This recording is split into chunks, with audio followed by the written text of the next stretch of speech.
Welcome back to Boards and Chords. Come on in and take a seat. We've saved a seat for you. We'd love to play with you today. Today we're talking about the board game King of Tokyo. So do you remember back in the days of the arcade games, there was one called Rampage, and this game was about giant monsters, apes and lizards and things that would crawl around on city skyscrapers and destroy them, and sometimes each other. Well, this game was in turn inspired by the mid-20th century so bad they're good monster movies like Godzilla and King Kong. Well, King of Tokyo is inspired by those as well, and what it is a competitive dice rolling game that will make you think of those two as well, as if you are familiar with those. What we've got is there are 6 different monsters you can be. There's Alienoid, and there's Mecha Dragon, Cyber Bunny, the King, Gigazar, and Kraken. And these are all the monsters that you can play in this game. And what you're trying to do is you are trying to basically play King of the Hill, with the city of Tokyo being your prize. That's the hill. And it can play between 2 and 6 players. If you're playing 2 to 4 players, you're playing only within the city of Tokyo space. But if you have 5 to 6 players, there's a secondary space so that 2 monsters can be inside the city at once. And that's the second player for 5 to 6 players is the Tokyo Bay space. So you play this way. Whenever you enter Tokyo by doing damage to someone, you immediately gain 1 victory point. Now, each subsequent turn that you remain in Tokyo, you will get 2 victory points. However, whenever you are inside of the city, anytime you roll a dice that does damage to other people, then everybody else that's outside of the city takes the damage. However, whenever the people who are outside of Tokyo, roll damage on their dice, you take damage from everybody in that way. So that whenever you're taking damage, you're getting weaker and weaker until if you run out of health, then you're out of the game. Now, whenever people do damage to you while you're in Tokyo, you can always evacuate the city and they come in your place. Now, the ways that you can be eliminated from this game is that if you run out of health, if your health counter is reduced to 0, you're out. You can also win the game, so you can win the game by eliminating everyone else in that way. Or you can win the game by accumulating the number of victory points up to 20 that's required. Now, the way that this happens, that you do damage or that you gain victory points, is by rolling dice. And there are 6 dice that you play with during the normal course of the game. And these are 6-sided dice. They have 6 different faces. There are the numbers 1, 2, and 3 on here that each represent a victory point total. So that if you are rolling the dice and you roll 3 of the same number value, you get that number of points. So if I've rolled 3 2s, then I get 2 victory points. Now, if I roll 4 2s, then what happens is I get the 2 points for rolling all the 2s and the three 2s, and then I also get 1 additional victory point for the 4th 2. So this would be, having rolled 4 2s would be worth a total of 3 points. Now, there's also a lightning bolt face on the dice, and that one is for energy. Now, this energy, whenever you roll, your final roll has an energy face on it. You'll get one of these little energy cubes, these transparent green cubes, and they're scorekeeping for you to know how many energy cubes you have. Now these energy cubes are important because you can accumulate them and use them to buy these power cards down here. And these cards we'll talk about in a minute, but they are purchased with energy cubes. Now you can also get on your rolls a heart, and unless you are inside the city of Tokyo, these hearts are good for 1 point of health healed on your monster character. As I said, if you start out with 10 health points, and if you go down to 0, your creature has died and you are out of the game. So the final facing on the dice is the claw, and the claw is an attack. So if you end your roll with claws showing on your dice, then they're worth 1 point of damage to your opponents, depending on where you are. As I said before, if you're inside of Tokyo, you're damaging everybody who's outside of Tokyo. So each one of them in this case would take 1 point of damage. But if you're outside of Tokyo and you roll that, then anybody who's inside of Tokyo, ordinarily one person, unless you're playing a 5 or 6 player game, that player inside of Tokyo will take damage instead. So you are rolling these dice, and it's similar to the game Yahtzee, if you're familiar with that, in that you roll the dice, and then depending on how you feel about the dice facings that are up, you can re-roll some or all of the dice up to 2 more times. And at the end of that third roll, if you choose to take all 3, what you have facing is what you have to work with that turn.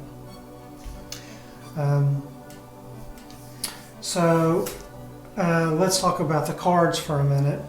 As I said a moment ago, you'll use your energy cubes that you've earned to buy the cards, and they do all sorts of different things. Basically, they modify the rules of the game in some kind of way that's going to be in your favor. So the giant brain card, it costs 5 energy, and it's one that you can keep and hold on to, and it says you have 1 extra reroll each turn. So instead of having your initial roll plus 2 rerolls, that card will let you have 1 additional reroll, and that can be rather useful indeed. There's another one called Extra Head, and it'll cost you 7 energy. And what it does is you get to keep it, but you get to use an extra dice whenever you roll, and that's what these extra 2 light green dice are for. There's a couple of different cards like that in the deck that will actually give you 7 dice to roll during your turn instead of the standard 6. And then there's another one out that we have right now that is called Heal, and it costs only 3 energy, but it's a one-time use card. You use it and then you discard it, but you use it to heal 2 damage. So that's something good to hold on your side whenever you might need it. All right, so let's talk about the pieces of the game in a little bit more detail. The first thing I would say is that this is a very thematic game, and I love that, as you know. The cards themselves, we were talking about them just a minute ago. I love how the cards really support the theme. So it's got a mechanic built into the card that does something for you, but just even the name of the cards and the artwork on it makes sense within the theme. So the extra head card, you have an extra head, so it gives you an extra dice because you have more abilities, right? Extra ability to attack or heal or whatever it is you're doing. Or the giant brain means you get to think about your turn a bit more often, right? A bit more so you're able to re-roll one more time, and that's great. So the cards and everything about the game really is in support of the theme that we're trying to promote in the game, which is the giant monsters battling it out over the city and causing destruction to each other and the city. The artwork on the pieces themselves are great. These each of the monsters have the cardboard cutout here. It's just a thick cardboard with the picture on either side. It has this little plastic stand that they go on to move on there. It's not amazing, spectacular, but it does the job and holds it up. And I like the artwork on the card stock here on the for the pieces, and so it works pretty well, I think. The score keeping monster card here has 2 dials on it, so that you can see easily the number of victory points that you have, as well as the amount of health that you have, and as well as your opponents. They're sturdy. Again, it's just kind of thick cardboard. The dials are held on by plastic rivets, I guess, and it's very sturdy, certainly enough that I don't worry about my kids tearing them up easily. The dice, I love the dice. They feel great in your hand. They're larger than standard dice, six-sided dice that ordinarily you have, but they're fun to roll. I like dice rolling games, and these dice are really satisfying for rolling. They feel, like I say, feel great in your hand. They have a good weight to them, and being bigger than ordinary, because that's the focus of the game, is rolling this dice. That's great, and it's perfectly appropriate. The energy cubes, I love these little pieces. The tiny little transparent green plastic cubes, and they represent the energy, and I think it's a great little piece for that. And finally, the game board itself is really not a large part of the game.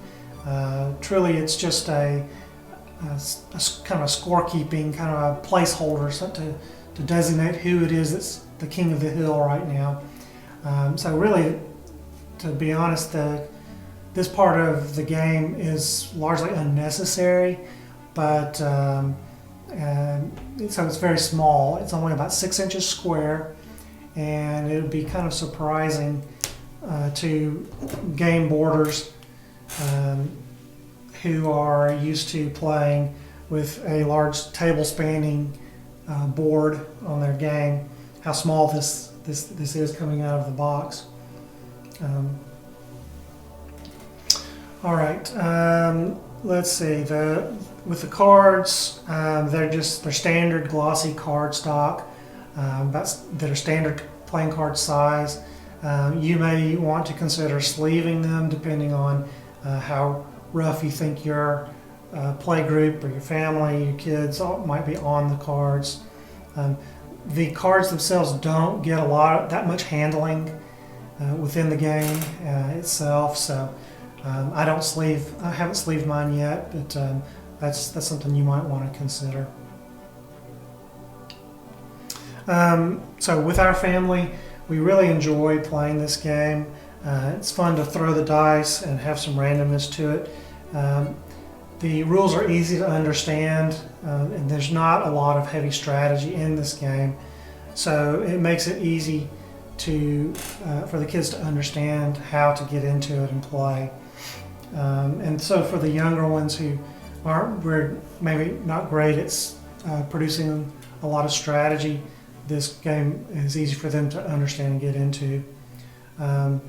So because it's a reactive type of game, what you've got is you're doing a lot of tactics rather than a lot of strategy, because you're getting your resources, you're getting your energy cubes and your power cards, or else you're rolling the dice and you're getting lots of damage out to the other players and healing towards yourself, and being able to make those strategic or tactical rather decisions in the moment are very important.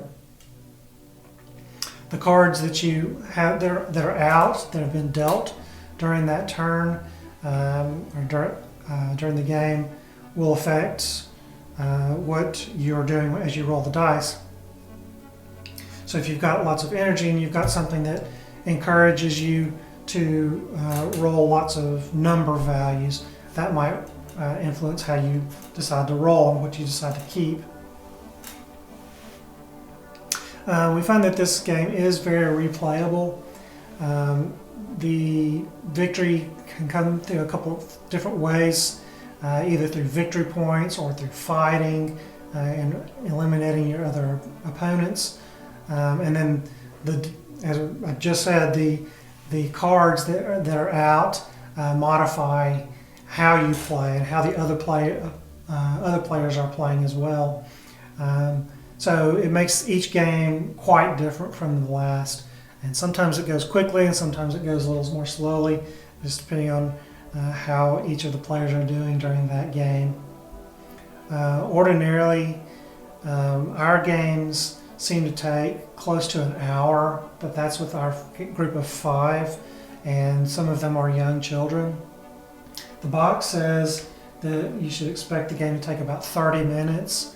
I think with a larger group of 5 or 6 people who are experienced with the game, you might expect that to be more like 45.